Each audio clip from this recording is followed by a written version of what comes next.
They talking all of this madness, talking all of this madness, talking all of this madness. They talking all of this madness, talking all of this madness, talking all of this madness.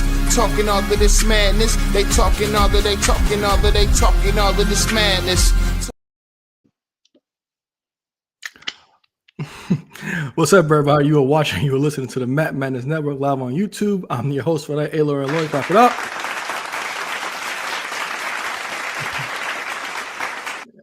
And I'm joined by my guy, no longer Dirty Dominic, Eric Trembicki. I'm joined by the OTP.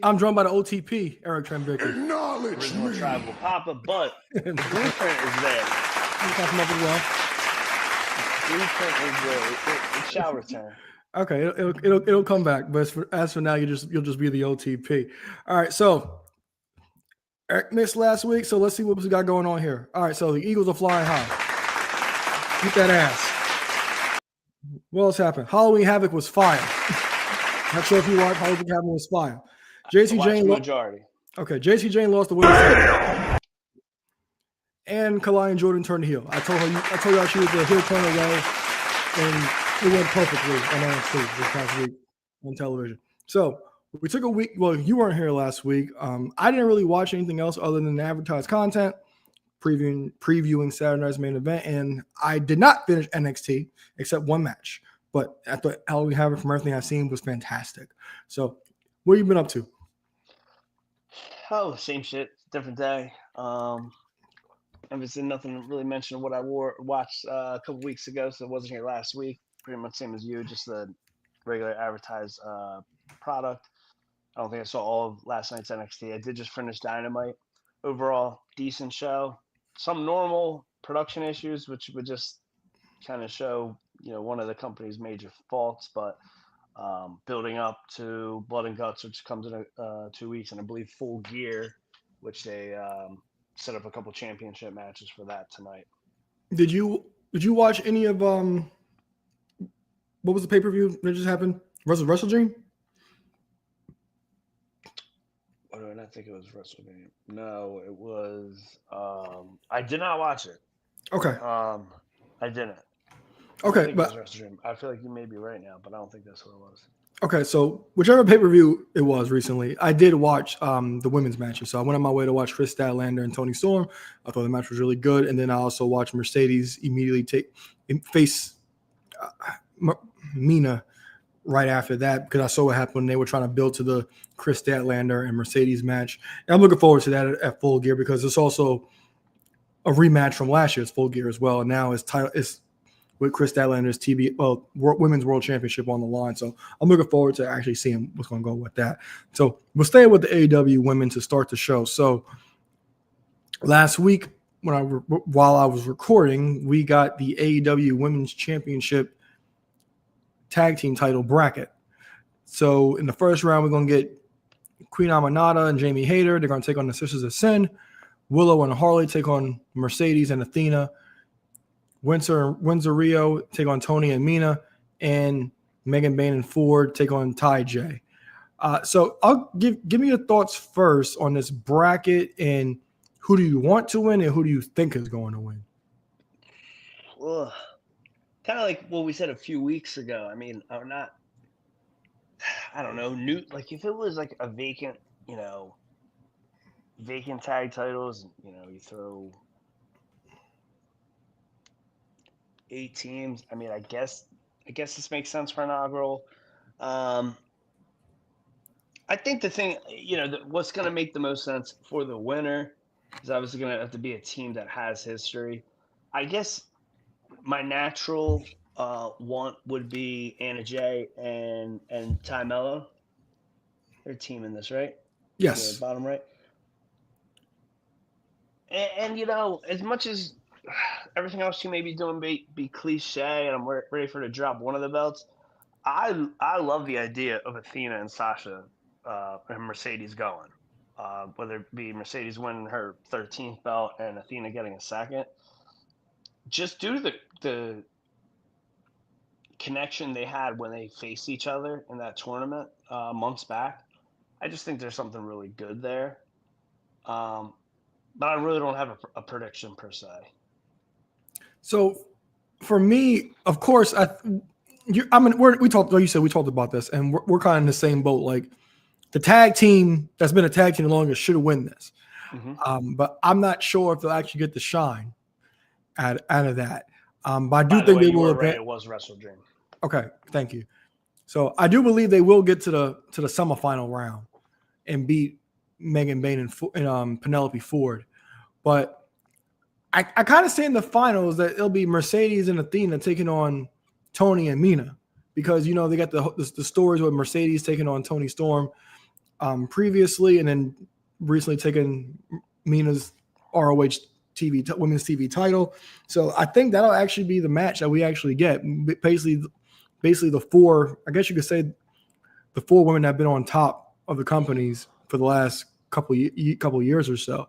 So I do think that'll happen, but I do feel kind of bad if Ty J actually doesn't get it, because like we said, like they've been a tag team from day one-ish on AEW. Now, granted, like they'll probably eventually will get a run with the titles. It's just the fact that the first team to win it should be them, but I don't think so. I actually think that they'll get kind of more legs out of having Mercedes and Athena take on Tony and Mina. Like I said, from a storyline perspective and everything going on, I think that'll probably be the best bet for them. The other interesting thing, which I assume you didn't see, but I saw it only on social media because of a clip. Who knows how long Mercedes ends up holding that ROH TV title, because it's an interim championship, and I believe Red Velvet just got cleared. So you got to figure sooner than later they're going to have them unify those belts. Yeah, because I did see that Red Velvet was cleared. I believe it was sometime over the weekend. I believe I saw her cut some kind of video on Instagram, and I saw that she was back. So they're going to have their match, and then we'll see if Mercedes actually becomes the sole ROH Women's TV champion. But I'm looking forward to it. Like we love tournaments, and we love first ever tournaments as well. So this is something I'm actually interested in, because like I said, I've been saying this, Mercedes has totally redeemed herself. She's going to be I'm going to have a lot of good things to say about her in a few weeks at the end of the year in the award show. And I'm looking forward to see her and Athena. I even thought their interaction last week in Mercedes' celebration was really fun, even when Mercedes got the cake thrown all over her face and things like that. So I'm looking forward to it. Yeah. And something we also been following for the last few weeks since the rumors have been out, there's been reports that Chris Jericho has signed with WWE. And over the past few weeks, we've seen a lot of things. We had the Jericho cruise. There's no AW talent booked for the cruise, things like that. And then the rumor mill was running wild about a WWE Hall of Fame induction, and rumors came out today that he has signed with the WWE. And last week I talked about how I was kind of over the whole retirement tour gimmick, and maybe it's just because of the whole John Cena aspect and that being such a disappointment, but it's been a disappointment because of his limited schedule of dates. So we've missed a lot of opportunities with him. But what would a Jericho retirement run look like for you?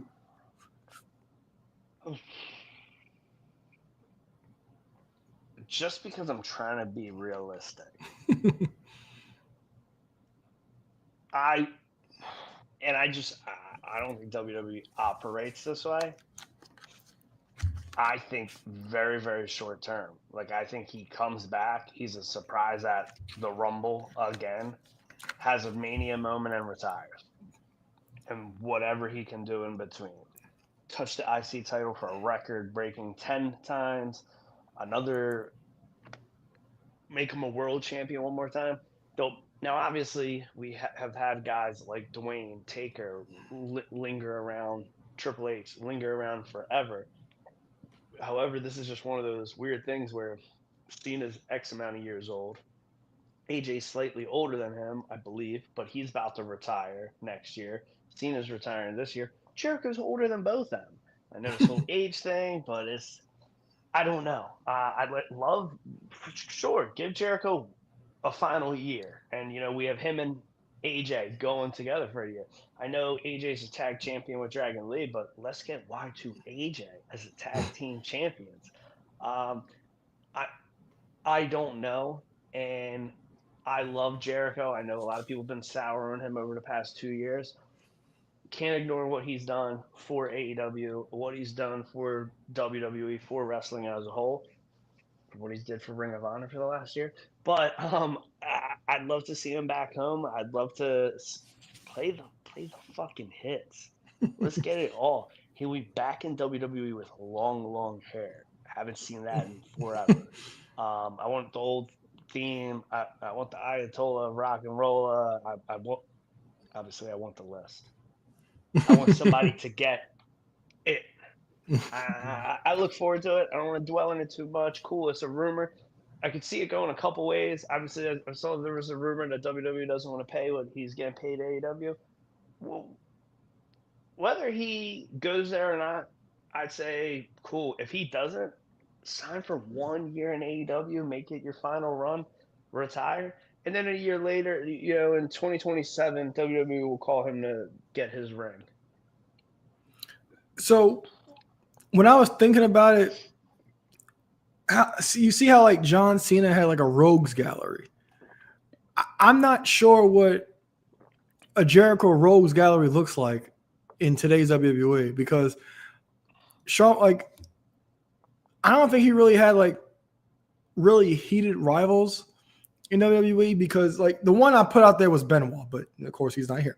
The other one was Rey Mysterio, but that was a time where nobody was really watching. That was like when everybody was pretty much checked out in the summer of 2009. But they had great matches for over the Intercontinental title. And then I was like, well, Triple H doesn't wrestle anymore. He wrestled Randy Orton, but never had real matches with Randy Orton like that of anything of importance. And I was like, who's like really a part of a Chris Jericho rogues gallery? Like, we can get Kevin Owens. Now that I think about it, I didn't bring that up last week, but who's actually? Don't make me emotional. Well, we don't know who will wrestle again. Yeah, I was just about to say that we're not sure about Kevin Owens, but like, what would like a Jericho rogues gallery actually like really look like? Like, of course, we would like to see him like touch the IC title, but for that 10th time. But like, I'm not sure what a retirement run would look like. And Bully Ray was on Busted Open talking about, look, you want to put him in something, put him in a feud with LA Knight. That'll be microphone gold. And I talked about that too. Listening to Bully, just a clip. And I talked about it too last week when I was saying who could he actually face. Like, there's so many new faces that he could actually interact with. And when Bully brought up LA Knight, I was like, oh, LA Knight, that's a really good one too, because we didn't really get him interact with McIntyre. He hasn't really he didn't interact with Cody in WWE, and we can even get him to interact with the Usos now, because the Usos are on a different level. So a lot of new things that Jericho would actually do, but I'm not sure like how much nostalgia we could actually kind of get out of Chris Jericho in WWE for. Like I said, I just think I'm just kind of like rotten on the whole retirement tour gimmick because of the whole John Cena thing. But I understand it is because of the limited dates. Yeah, it's and then I guess who would it be? Miz? Like, when you think of like who retires him? Obviously, like, it's funny. Obviously, you've seen from whatever his last movie he's been promoting. Like, there's that clip that goes viral about Batista getting interviewed by Chris Van Vliet, and he's talking about, he doesn't want to ruin the integrity of his retirement. He's like, who else gets to like call their shot, get to do this? Like, he's like, I got to pick my last match. I got to do it with one of my best friends, somebody I respect, this and that, blah blah blah blah. Like, somebody has a feud with. There was a storyline. Hunter's never beat him at Mania. Blah blah blah blah blah. And then Jericho is like, what's he gonna call out? Goldberg? What's he gonna call out? That'd be fun. Owens. Owens in a way makes sense. I don't know. That's why I don't want to dwell too much on it. I hope he does come back. I'm sure they should be able to come up with something. All right. Logan Paul retires him. That'll also be an interesting feud and a good match. I think we could actually get. So you even threw that one out there. And something that we haven't talked about since her debut, I want to talk about this because I'm talking about this. We haven't given her any light since she's been in NXT and NXT/WWE. So we're talking about Mariah May. So Mariah May, she recently won the NXT Women's North American Championship Blake at did. Halloween Havoc. So salute to her for that. Okay. And of course, I got to play this right after that. Pop my dick, man. Okay. So Mariah May, she came in right off of the height of her AEW run with that feud with Toni Storm, and she's been riding high ever since, in my opinion. So in the 4 months that she's been here, what are your thoughts on her NXT? And do you think this is kind of better than her AEW run? No, better. Way too soon. It's out. Way too soon. I would say no. I love everything she's doing. I love the cute caption. She posts a picture of her belt. Says, "You never forget your first." It's her first, and then she asked WWE. This is her first WWE, and you could easily argue there's 6 singles women's title. So, like, obviously the mid card, well, I guess 7 with the speed. I don't even want to acknowledge the speed, but you would say that's the lowest, of them. But cool, the mid card developmental title. Like, I love the idea because I'm a fan of her. I'd love to see her literally in record timing touch every women's championship possible. All of them. Like, within 2 years, say she's touched them all. Maybe aside from the tag belts. I think that would be huge. However, in AEW, she won, and I said this on the show multiple times. She won the Owen, and I thought she made the Owen belt more important than anyone else ever did. And she won it and then immediately turned heel. That moment is legendary. And because of that moment, I feel like that's why she'll be synonymous with that tournament belt forever in my head. And then she beats her best friend, her idol, for the women's title and had a great run.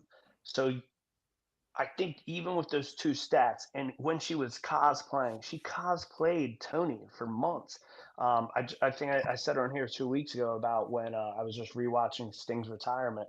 She did like a fake intro before Tony defended the belt against Deonna Purrazzo. Like, Tony's old music came out, Mariah May came out. She's done way too much in AEW and a great career and run there. Like, obviously it's only a 6-year-old company. But I would say easily she's top 10 women all time in that company. And she wasn't even there day one. Like, importance to the history of that company. So what she's done in a few months, great debut, great matches already, good short feud with Jordan, just became new NXT North American champion, all great stuff, but not close to what she's done in AEW quite yet. So when it comes to her, I think WWE has done an excellent job picking up where she left off. Because like I said, I think this can be better because of, like I said, they're picking up where she left off. So like there's not like a learning curve. It's like, okay, what can you do? We know what you can do. We know what you did with Toni Storm, because when she came in to AEW, we knew who she was because of the Wrestling Classic. You know, he was always posting her and things like that. So that's how a lot of us got to get to know her. So when we saw her in AEW, it's like, oh, they signed Mariah May. Okay, cool. And then after the first week, I was like, wow, that's awesome. And then as the story goes on, and then she wins the Owen, and then immediately turns heel, like literally immediately takes out Toni Storm. Fantastic. Cosplaying as Toni Storm was great, even though I think Toni did do Mariah May a tad bit better than Mariah May. I'm not sure if you remember that, when Toni Storm dressed up as Mariah May. Yeah. It's fine. Fantastic time in AEW. And then also when it comes to Blake Monroe, well, Mariah May at the time, she's still going to be in our Maddies for Women's Match of the Year. And this was earlier this past year in January, February, when she had that match with Toni, the Hollywood Ended match. I believe that was January or February. Yeah, easily a top women's match of the year, and it is on the list for the women's match of the year contenders. But I think WWE, they're doing a great job following up with everything, because like even when she came in, you know, we weren't sure what she was doing with Jordynne Grace, but then the vignettes with Jordynne Grace were fantastic, and then even like her pursuit Sol Ruka in the women's title was great, and then the whole on social media, she's been fantastic promoting herself and even doing things to build her feuds. So, do I think she's doing better? Her AW run is WWE run is better right now than AW. No, but do I think it has a potential to be? Yes, because they're picking up from right where she left off, and even like the promo where she's in a bubble bath and we're having AC championships, and she's like even wrestling until she gets to New York. Great stuff. So A big thing to me is going to be when she gets called up within the first 2 months. Then that re-ask me that question. yeah, and the thing is, like NXT isn't quite developmental anymore. It's actually seen as a like the actual third brand. Like they're on TV, and then it's like I said, like when Triple H took over, it's like a universe. So you can still see her on Raw and SmackDown. But while she's still an NXT talent, and then after that, you like I said, you could just sprinkle her in and out because 2 weeks ago she was on SmackDown in the crowd. Obviously, helped build up the match, which was supposed to be with Soul. Yeah, and I'm fine with her just staying in NXT, being the champion, and stay down there for a year or two, because I don't need her being Julia. Like she just get called up and has a belt and does nothing because Julia has shit. God damn. Hold on, I got. Yeah, like because like granted she's the WUS champion and all, but it's like there's nothing going on. But I rather have Blake Monroe just in NXT. And sprinkled into Raw and SmackDown, doing important stuff. So Blake Monroe, fantastic. I wish she really didn't have all that time off between her contracts, because I would love to have her in the Women's Star of the Year, but I don't think she's going to make it because everybody has been around for the entire year. But looking forward to what happens with Blake Monroe, and salute to her for winning the W North American Championship. So Saturday Night Main Event is this Saturday, and I'll say this. I actually want to watch this. It's looking, I mean, it's crazy because, yes, that's November 1st. And that we're going to have, this is going to be the quickest 2 Saturday Night Main Events come back to back. We're going to have this one. We have, obviously, the middle of December, we have John Cena's retirement match. But this is the biggest one thus far. I mean, I think, 4 championship matches? Yes, 4, yeah. I thought there were 5, but it wasn't made official. Yeah, I think. Are we talking the IC title? No, I thought Stephanie was going to face Roxy, but that was just something that was made on Instagram, but it was never officially made. Yeah. Because when I was making graphics, I saw nothing official about it. I just had the 4 matches. But I'm actually really looking forward to watching this because this is pay-per-view worthy. Because the E took all. I have a family party this evening, and I'm happy that we're bringing the kids. I was like, sweet, I can actually get out of here on time. Okay. Yeah. So the E took all the PLEs from the cock. So they were just like, no, we need something pay-per-view worthy. And this is the first Saturday Night's Main Event that they're having on Peacock, since WWE has moved their PLEs to the E. So we're going to start with the main match I know you're looking forward to the most for the heavyweight championship of the world. CM Punk and Jey Uso. Man, my heart, obviously due to age, but due to family. I want Punk to win. Been back with the company 3 years. And in the next month, we're a month away. I'll be back for 3 years. That flew. Held the world title for 5 minutes. I need him to have it again. However, my assumption, Jay turns full heel and wins the title. Now, what do you think? Well, you just said he'll turn full heel as well.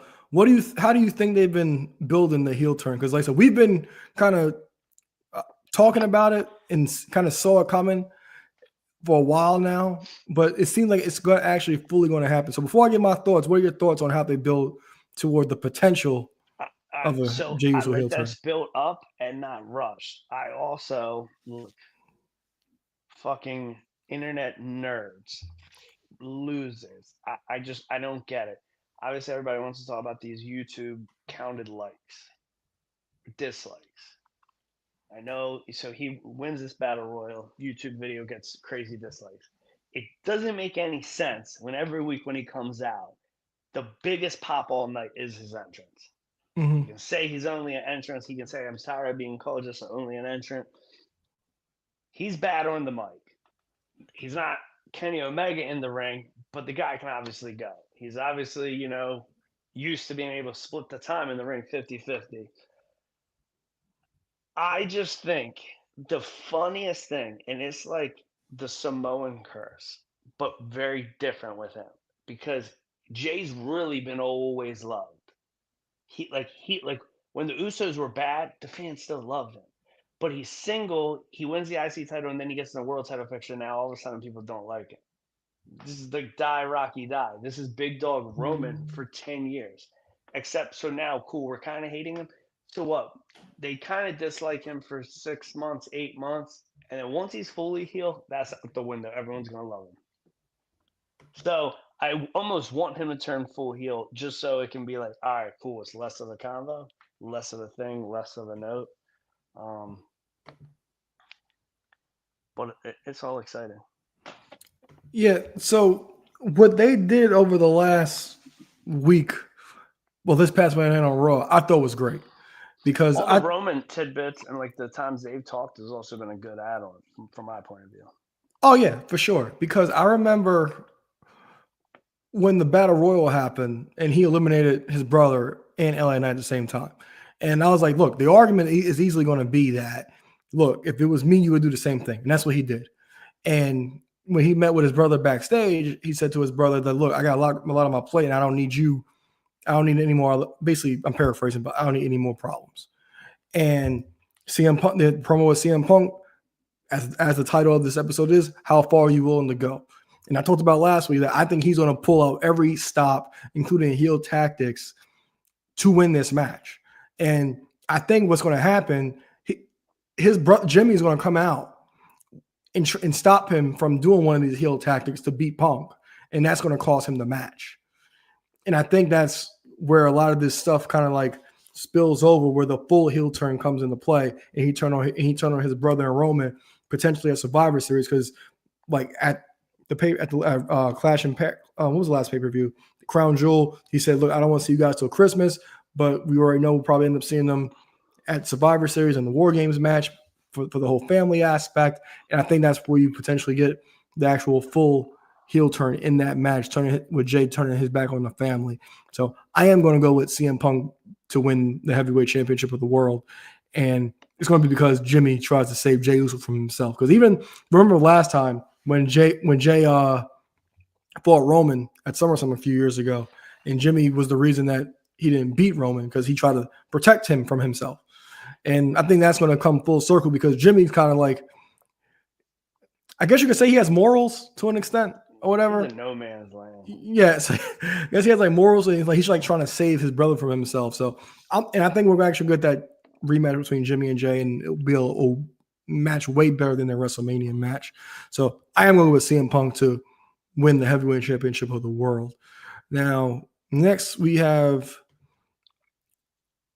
the WWE Championship. It's going to be Cody Raheem Rhodes taking on Drew McIntyre.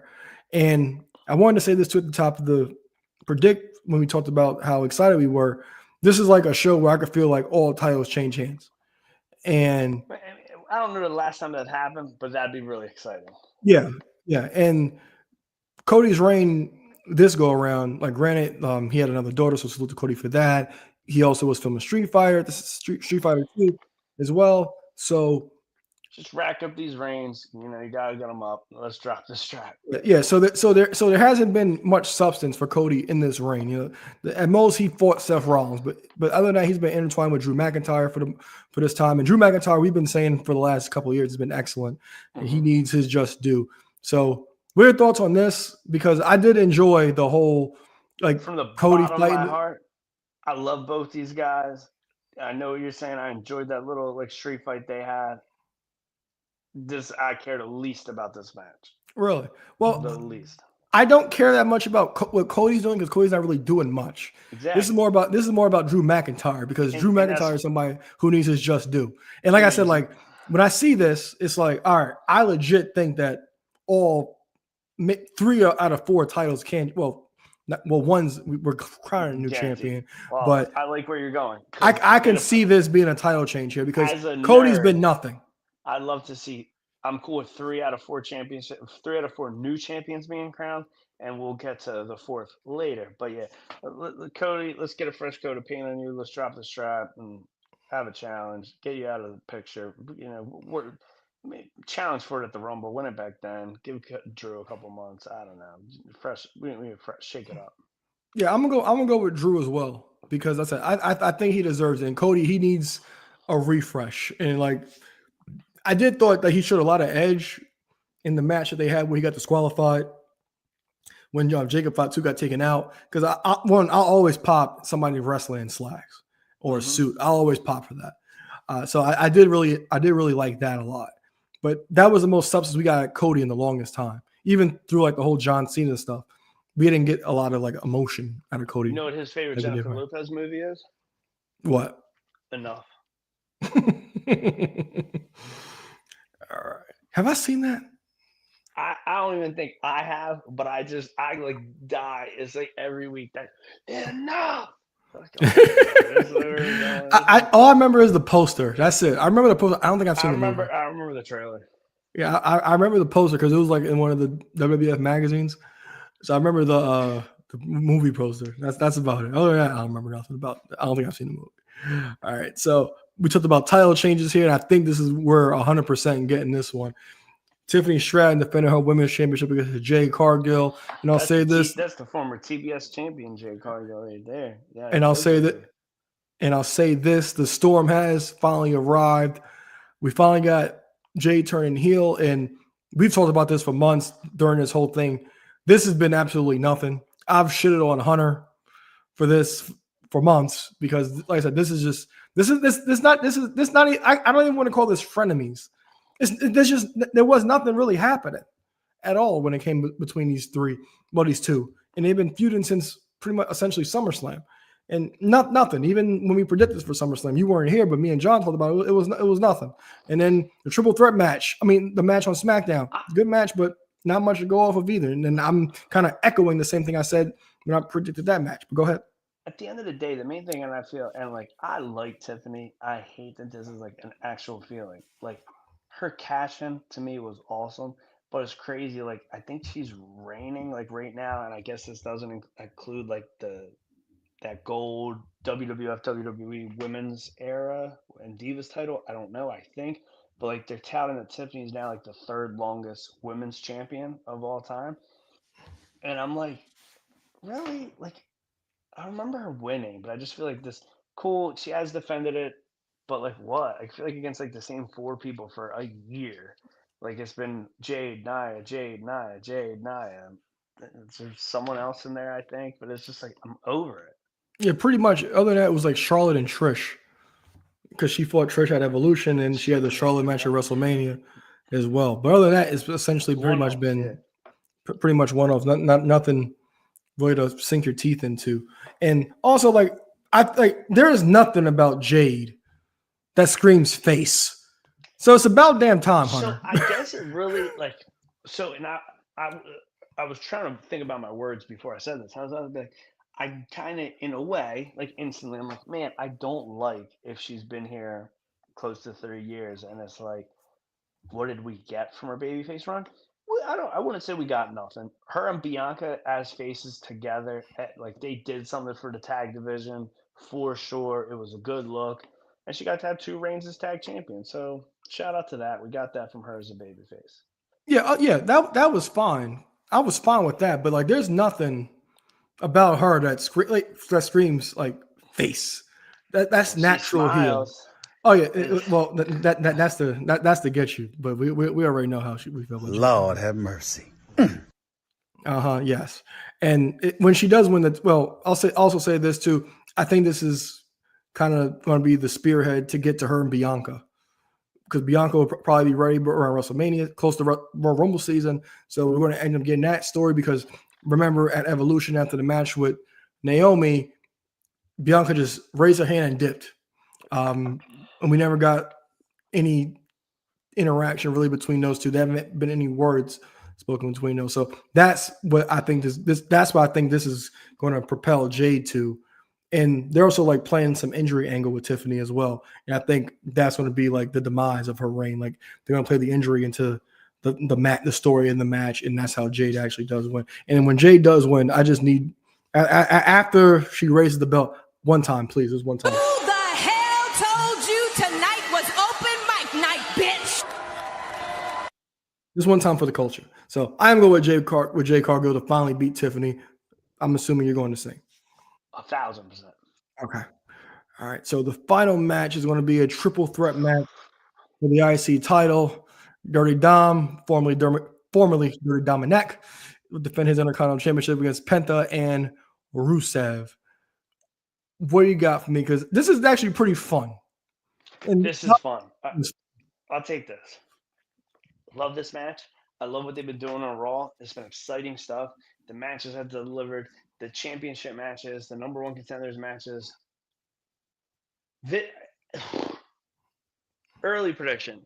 This has every right to go down as one of the greatest triple threats of all time. And I don't know if it's just you, but like, why do I feel like there was a lot of IC title triple threat matches when we were kids? However, probably I like all these guys. I'm gonna start with Miro. I like him the least. However, a former 2, maybe 3-time U.S. champion, never won anything else in WWE. I like the idea of him winning the IC title. They're cool, good accolade for him, something to come back for.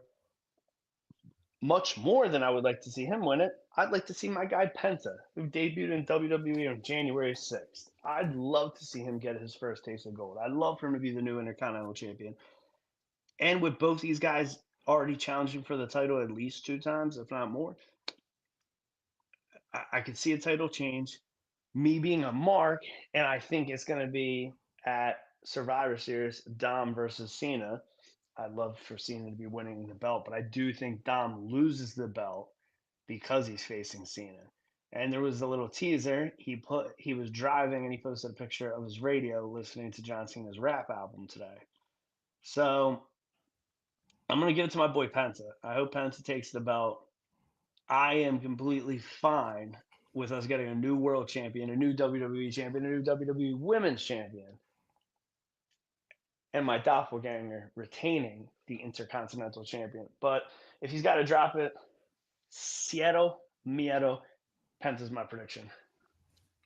Yeah, so this is fun, like I just said, because we got like Judgment Day saying, "Look, you keep cheating," and Dom's like, "I never cheated in my life," and all things like that. And then he makes the phone call, and then Los Americanos, they take out Rusev and Penta, and he ends up in this triple threat match. So I do, and then also the thing is, I do think Dom is going to win, but in a triple threat match, there's no disqualification. So did you really cheat? So there's that aspect of it, and then also you kind of got to think, because I originally thought that we were going to get Roxy and Stephanie, like I said, but I also thought this would be a good, like in that match, I thought it would be a good Liv Morgan return spot. Doesn't have to wrestle, whatever, but just a Liv Morgan return spot. And I think this could actually be one, because she could actually probably potentially help him retain the IC title, because even Finn and JD were saying, like, look, you're on your own when it comes to this. But also you got Los Americanos lurking in the background as well. But I think Penta and Rusev will be prepared for them potentially. So I am going to go with Dom to retain the IC title in a fun match. Like I said, I can't wait for this card. I think this is going to be a really fun show. And I said I might even watch this live, and that's saying a lot because I don't really watch anything live anymore. Most stuff is secondhand.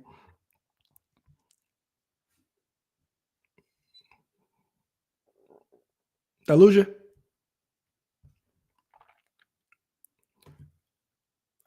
Think we lost Eck.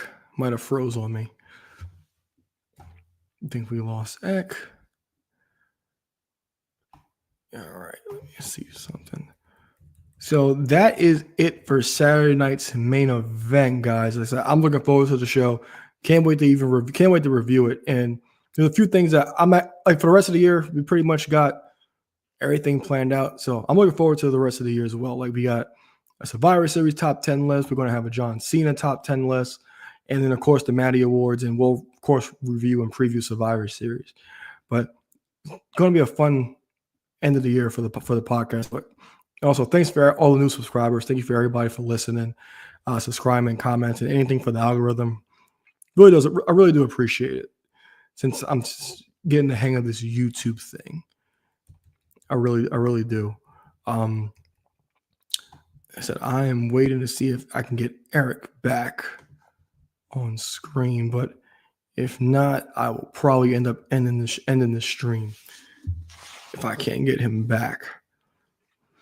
I'll give him a sec. I'll give him a second. I'll give him a second. Also, guys, if you did not watch Halloween Havoc yet, I highly suggest watching JC Jane and Tatum Paxley for present. Like, that match over delivered. That's a match that I don't think that anybody would have on paper thought would be that good. But you guys already know I'm day one-ish on JC Jane, and that match with Tatum Paxley I thought was excellent. I really did. So I do highly recommend watching that. Also, the Hardys and Dark State I thought was a really good match. Just overall a good show. I think NXT really pulled all the stops, and I really did enjoy the whole Halloween theme. I thought Vic Joseph's Riddler suit was fantastic. I really did like that. And I really did have a fun time with that show as well. And I've been meaning to finish up Peacemaker, but I have not finished up Peacemaker season 2. A lot of people said the ending was but they might not really cared about it that much. But we'll see how everything is with that, and I'm looking forward to watching that as well. So I don't have Eck back. Oh, Eck just entered the studio. I have no idea what happened. Yeah, I just started talking. Yeah, thing froze, and I don't know. MacBook problems, but they're live on the phone again. All right, so that was all Saturday night's main event. You got anything else for me? I'm in the side. Hold on, audio's crazy.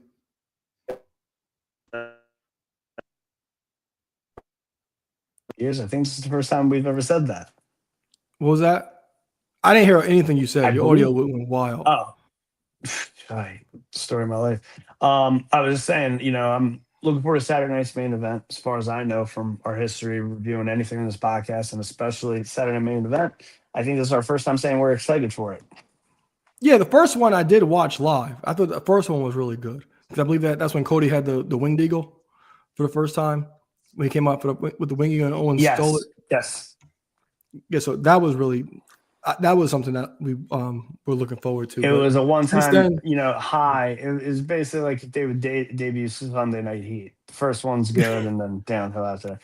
Or, to bury him, it was like AEW Rampage. Those first 2-3 weeks, it was good, and then you didn't care. All right. You got anything else for me? That's about it, my friend. All right, guys. So, as always, subscribe on all podcast platforms. Like the stream, comment, turn your post notifications, anything for the algorithm. Ringside Collectibles, code MManus, save 10% off your order. So I'm Alo Aaron Lloyd. That's the OTP, Eric Trembicki, and we'll see you guys soon. Got him now, put him down right now, hit him with the palm handle. Tuning up the band, y'all don't understand. Fist of Superman, it's a SummerSlam. Here we go again. Fans marking man, I hate my balls. Shut the Vince McMahon, it ain't safe to land off the cell. Fans love it, ain't hard to tell. Talking madness, awesome. Well, what I'm cooking, man, y'all off the